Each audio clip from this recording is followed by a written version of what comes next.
آپ جب کھاتے ہیں تو روٹی آپ کے جسم میں غذا بن کے جاتی ہے اور وہ آپ کے خون میں تبدیل ہو جاتی ہے کہ نہیں؟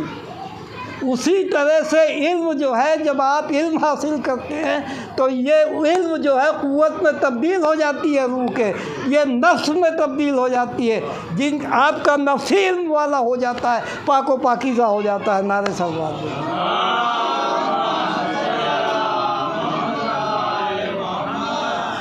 سمجھ رہے ہیں؟ تو قرآن مجید میں جس آیت کو میں نے آپ کے سامنے تلاوت کیا ہے، پروردگار کہتا ہے رب زدنی علما، اپنے رسول سے کہہ رہا ہے اے رسول علم کی زیادتی کے لیے دعا کرو۔ اگر رسول کو پروردگار علم کی دعا مانگنے کے لیے کہتا ہے تو بتائیے ہم جیسے جاہل انسان کے لیے علم کی کیا قدر ہونی چاہیے؟ رسول نے ہی تو فرمایا تھا انا مدینۃ العلم وعلی بابھا۔ تو اگر علم حاصل کرنا ہے، اپنے نفس کو طاقت عطا کرنی ہے، اپنے نفس کو پاک و پاکیزہ بنانا ہے، اپنے نفس کو اس لائق بنانا ہے کہ وہ آپ کو جنت کی طرف لے جائے، تو اس نفس کے لیے جو ہے آپ کو علم حاصل کرنا پڑے۔ بغیر علم کے نفس پاک و پاکیزہ نہیں ہو سکتا ہے، اس کو قوت نہیں ملتی ہے۔ تو نفس کی تربیت کے لیے، نفس کی قوت عطا کرنے کے لیے علم کی ضرورت ہے، اور علم ایسی جگہ سے لینا ہے جہاں سے صحیح علم آپ کو ملے۔ ویسے تو دکانیں بہت ہیں، لیکن ہر دکان پہ نہیں جانا، آپ کو پتہ ہے کہ اصلی علم کہاں ملتا ہے، تو اس کے نمبر یہی ہیں۔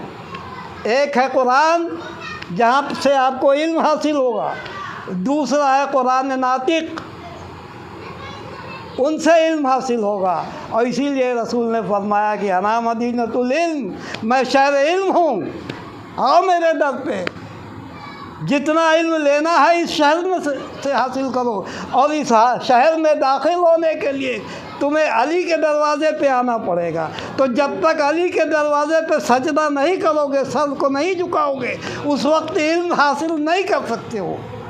علم حاصل کرنے کے لیے، رسول کے شہر میں داخل ہونے کے لیے علی کے دروازے پہ آنا ہوگا۔ نعرہ صلوات دیجیے۔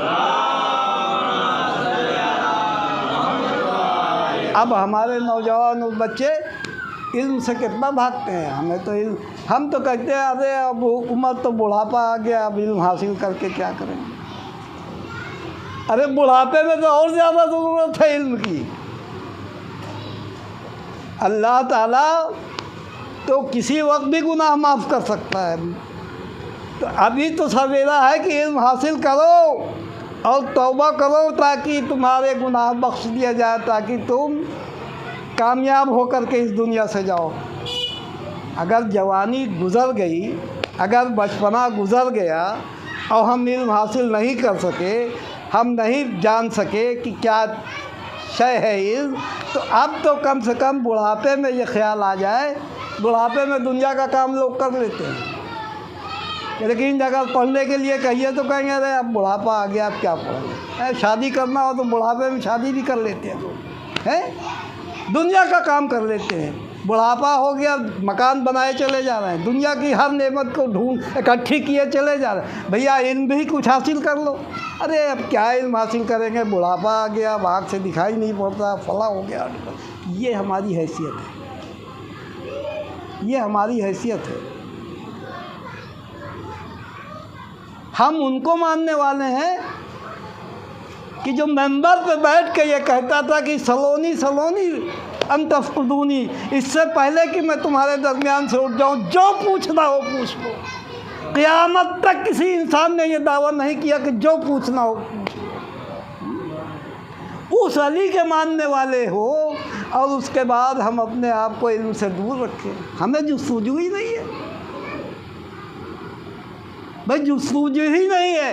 علم تو اللہ، ہر چیز اللہ مدد کرتا ہے تب جب انسان میں جستجو ہوتی ہے۔ اگر جستجو نہیں ہے تو اللہ مدد کے لیے نہیں آتا ہے۔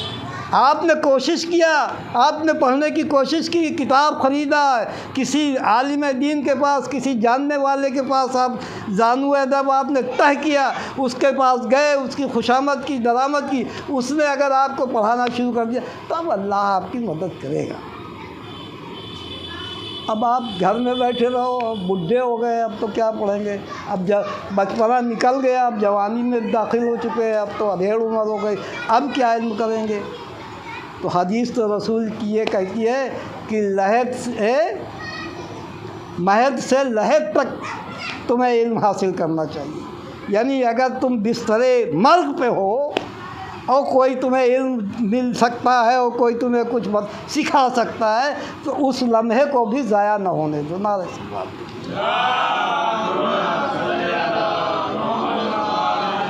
اب سنیں آپ کی علم اور عمل، علم اور عمل تینوں میں 3 لفظ ہیں، عین میم لام، علم میں بھی ہے اور عمل میں بھی ہے، اور یہی جوہر ہے۔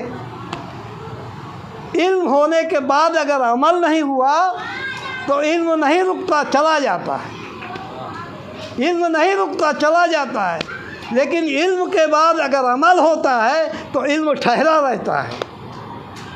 تو یہ یاد رکھیے کہ جو عالم ہے، جو پڑھا لکھا ہے، جانتا ہے، لیکن عمل اس کے صحیح نہیں ہے، تو عیار تو ہو سکتا ہے، عالم نہیں ہے، علم رکے گا نہیں اس کے پاس۔ تو علم اور عمل کی منزل میں آئیے، علم اور عمل کی منزل میں آئیے۔ بس زیادہ طویل آپ کو زحمت نہیں دوں گا، اس لیے کہ بہت آسان لفظوں میں نے کوشش کی کہ علم کی ضرورت کو بتایا، اور نفس کیا ہے اور نفس کو آپ کیسے تقویت دے سکتے ہیں۔ یہ نفس کی تقویت دینے کے ہی لیے یہ کہا جاتا ہے کہ تقویٰ اختیار کرو۔ تقویٰ کیا ہے؟ یہ پریکٹس ہے نفس کو کنٹرول کرنے کی، یہ نفس کو کنٹرول کرنے کی پریکٹس ہے۔ یہ روزہ کیا ہے؟ یہ نفس کو کنٹرول کرنا ہے۔ بھوک لگی ہے، کھانا سامنے موجود ہے، پانی بھی موجود ہے، لیکن اب ہم نے نفس پہ کنٹرول کیا، نہیں پینا ہے، نہیں کھانا ہے، برداشت کرو بھوک کو اور پیاس کو، تب نفس کو قوت ملے گی، تب نفس آپ کا ابھرے گا، تب نفس آپ کو جنت کی طرف لے جائے گا۔ اور اگر آپ نے ہر بات نفس کی ماننا شروع کر دی تو پھر یہ سمجھ لیجئے کہ آپ کا خیریت نہیں ہے، آپ کا رزلٹ جو ہے اچھا نہیں ہونے والا ہے نا۔ تو یہ نماز، یہ روزہ، یہ حج، یہ زکوٰۃ، یہ جتنی چیزیں، یہ انفاق جو میں نے کل پڑھا آپ کے سامنے ہیں، یہ جتنی چیزیں ہیں، یہ انسان کو اپنے نفس پہ کنٹرول کرنے کی عادت ڈالتے ہیں۔ نعرہ صلوات دیجیے۔ نفس کو کنٹرول کرنے کی عادت ڈالتے ہیں۔ یہ عبادت اللہ کے فائدے کے لیے نہیں، میں نے پچھلی مجلسوں میں بھی پڑھا تھا، یہ نفس یہ عبادت آپ کو اپنے نفس پہ کنٹرول کرنے کی ریہرسل کراتا ہے، قوت دیتا ہے۔ اب میں آپ کو سمجھاؤں کہ شروع میں آپ کو کیوں مزہ نہیں آتا ہے نماز میں، روزے میں، ان چیزوں میں۔ ایک چھوٹا سا بچہ، اس کو اسکول بھیجیے، شروع میں یہ اسکول جانے سے منع کرے گا، ہم نہیں جائیں گے۔ اب آپ کیا کرتے ہیں؟ اس کو ٹافی دیتے ہیں، اس کو کھلونا دیتے ہیں، اس کو اور جھوٹ وعدے کرتے ہیں کہ اسکول جاؤ گے تو یہ دیں گے، وہ دیں گے، اور آپ اس کو اسکول تک چھوڑ کے آتے ہیں۔ ابھی اس کا شعور اتنا بلند نہیں ہے کہ یہ سمجھ سکے کہ اسکول جانے کے فائدہ کیا ہے۔ اسی طرح سے نماز، روزہ، حج، زکوٰۃ جو ہے، ہمارے شعور ابھی اتنے بلند نہیں ہیں کہ ہم حق کو پہچان سکیں، لہٰذا ہمیں ریہرسل کرائی جاتی ہے۔ تمہیں جنت ملے گا، تمہیں یہ فائدہ ملے گا، تمہیں وہ فائدہ ملے گا، ذرا نماز پڑھو۔ اور بچپنے میں تنبیہ کی جاتی ہے، مارا جاتا ہے بچوں کو، نماز پڑھو، کیونکہ ابھی ہماری سمجھ مکمل نہیں ہوئی ہے، ہماری سمجھ آدھی ہے، شعور نہیں ہے ہم کو کہ نماز پڑھنے کا ہمیں فائدہ کیا پہنچے گا۔ لہٰذا لالچ دے کر کے، تمام چیزیں دے کر کے، پھسلا کر کے، بہلا کر کے، ڈانٹ کر کے ہم سے عبادت کرائی گئی ہے، تاکہ ہم دھیرے دھیرے جب سن شعور کو پہنچیں گے، جب اللہ کی معرفت ہمیں حاصل ہوگی، جب ہمیں نفس پہ کنٹرول ہوگا، تو اس طرح سے ہمارے نفس کو ہمارے نفس پہ کنٹرول حاصل ہوگا اور ہم اپنی بلندی کو پہنچ جائیں گے۔ یہ ہے فلسفہ اس کا۔ شروع میں بچوں کو، کسی کو بھی نماز روزے میں مزہ نہیں آتا، لیکن جب آپ، میں نے بتایا تھا جیسے کرکٹ ہے، آپ کھیلتے شروع میں آپ جائیے پہلے دن کرکٹ کھیلنے، بلہ بھی آپ کو پکڑنا نہیں آتا، 2-4 لڑکے آپ کو جن کو کچھ آتا ہے وہ کہیں گے ہٹو تم سے کھیلنا نہیں آتا، آپ نہیں کھیل سکتے ہیں۔ لیکن جب آپ لگاتار لگے رہیں گے تو ایک دن چیمپئن بھی بن سکتے ہیں۔ بس اسی طرح سے یہ نماز و روزہ و حج زکوٰۃ ہے۔ اللہ نے کہا اس کو 5 وقت پڑھو، روزہ مہینے میں 1 رکھو، یہ کرو وہ کرو، تاکہ تمہیں اپنے نفس کو، تمہارے نفس کو قوت بخشی جائے اور تمہارے اندر یہ کنٹرول پیدا ہو جائے کہ تم اپنے نفس کو کنٹرول کر سکو، کیونکہ یہ نفس جو ہے سب سے زیادہ تمہیں بہکانے والا ہے، اور شیطان کا حلبہ اسی پہ ہوتا ہے، شیطان کے کہنے میں، وسوسے میں یہ نفس آ جاتا ہے اور راہ راست سے بھٹک جاتا ہے۔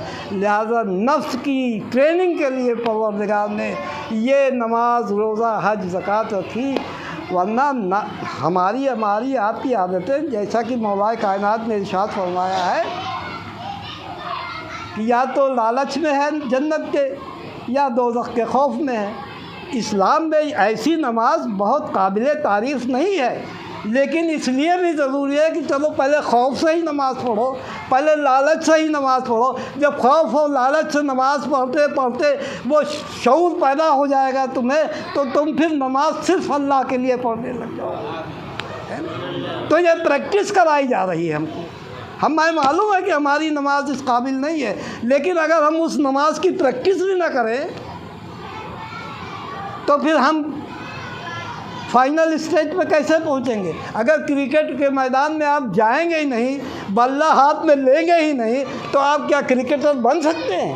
گھر میں بیٹھے نہیں بن سکتے۔ اسی طرح سے جب تک یہ پریکٹس نہیں ہوگی، چاہے خوف کی وجہ سے ہو، چاہے ڈر کی وجہ سے ہو، چاہے لالچ کی وجہ سے ہو، لیکن اس کی پریکٹس کرتے رہیے تاکہ ایک وقت آئے کہ آپ کی نماز کامل نماز بن جائے اور معراج انسانیت بن جائے، جیسا کہ کہا گیا نعرہ صلوات۔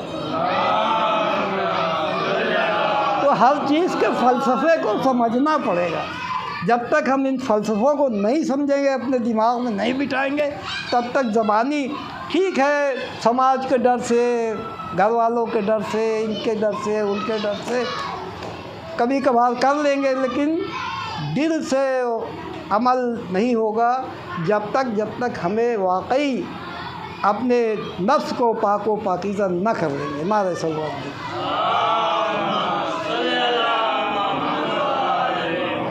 بس یہ نماز بھی علم اور علم کا ایک چھوٹا سا نمونہ ہے، بہت چھوٹا سا نمونہ ہے علم و عمل کا نماز۔ اب کربلا میں آپ دیکھیے کہ نمازیں کیسی ہوئی ہیں۔ کربلا میں صرف یہ دیکھیے آپ کی نمازیں کیسی ہوئی ہیں۔ کربلا صرف 8 دن کا مسئلہ ہے۔ 2 تاریخ کو امام حسین علیہ السلام کربلا میں وارد ہوئے ہیں، 10 محرم کو آپ کی شہادت واقع ہوئی۔ صرف 8 دن میں امام حسین نے تفسیر قرآن کربلا کے اندر کر دیا اور بتایا، سب سے اس میں جو اہم چیز بتائی گئی ہے وہ مجھے لگتا ہے کہ نماز ہے۔ اے میرے شیعو، اس پہ دھیان دو، سنو۔ نماز کے لیے 2 قربانیاں ہوئیں دوپہر کے وقت، ظہر اور عصر کی نماز کے لیے امام حسین نے 2 قربانیاں پیش کی۔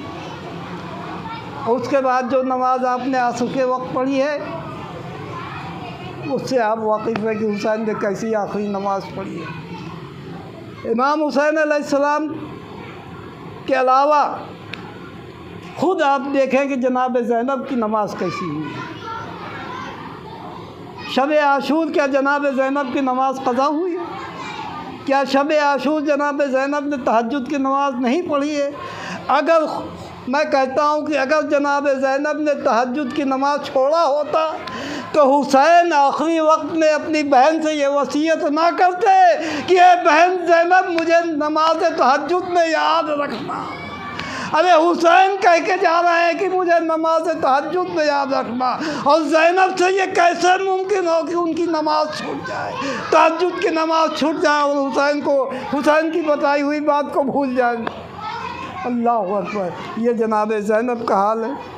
جناب زینب کی عبادت کا تذکرہ کروں آپ کو۔ ایک رسم میں 12 گلے باندھے گئے ہیں۔ کوفہ اور شام سے یہ قافلہ جا رہا ہے، سروں پہ چادر نہیں ہے۔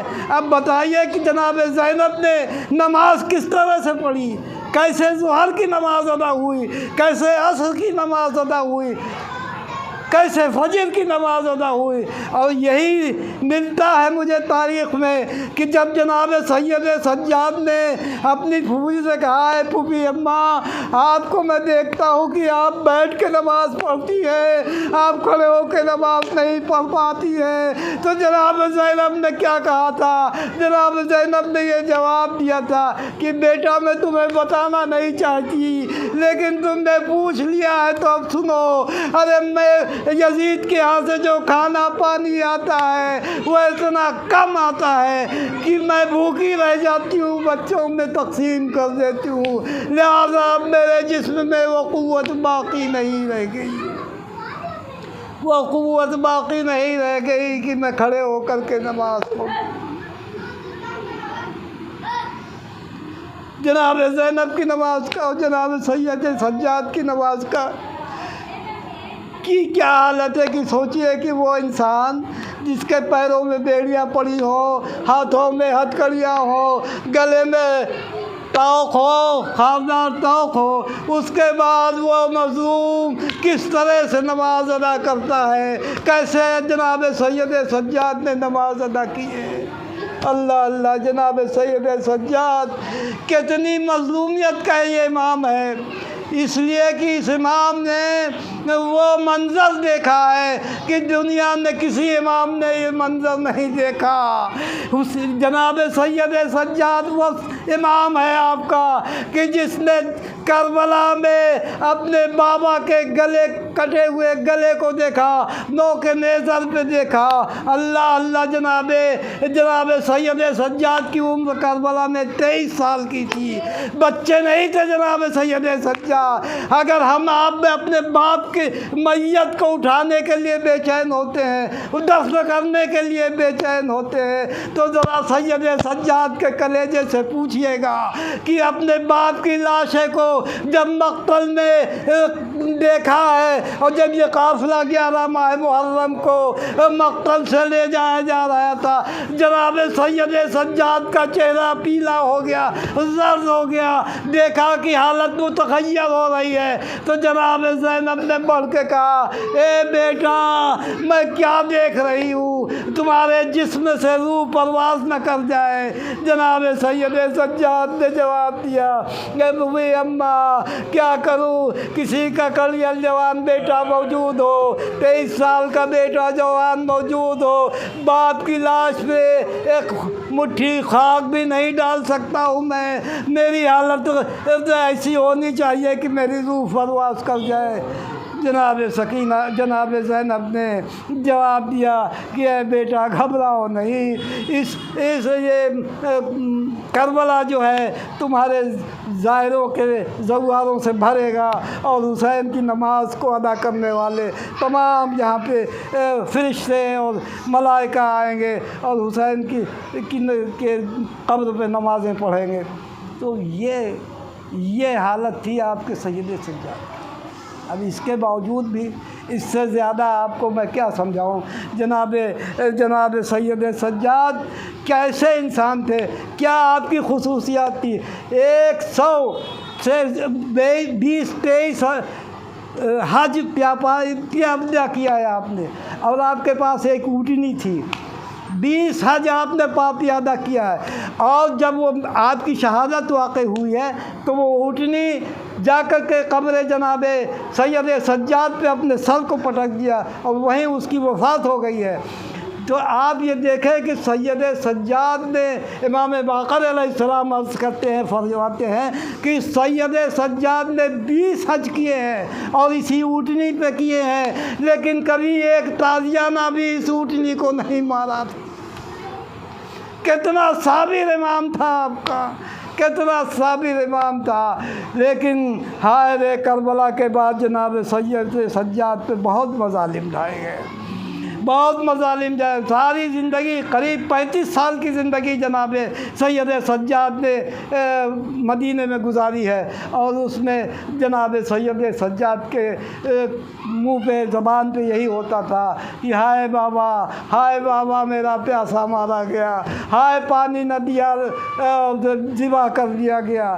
اسی لیے تاریخ میں ملتا ہے، ایک واقعہ پڑھ دوں بس مجلس کو تمام کر دوں، کہ ایک غلام تھا، اس نے دیکھا کہ جناب سید سجاد سجدے میں اتنا رو رہے ہیں کہ آپ کی ریش مبارک تر ہو گئی اور جانماز بھیگ گئی۔ تو اس نے جب آپ سجدے سے آپ نے سر اٹھایا تو اس نے کہا کہ اے امام، اے آقا میرے، آپ یہ بتائیے کہ اتنے سال گزر گئے واقعے کربلا کو، آپ کب تک روتے رہیں گے اپنے بابا کو؟ ارے آپ تو اس غم سے اس سے نجات پا جائیے۔ تو جناب سید سجاد نے کہا تھا، اے شخص، تو نے میرے ساتھ انصاف نہیں کیا، جناب یعقوب کے 12 فرزند تھے، جناب یوسف صرف آنکھوں سے غائب ہو گئے تھے، قتل نہیں کیے گئے تھے، تو وہ اتنا روئے تھے کہ ان کے آنکھوں کی بینائی چلی گئی تھی۔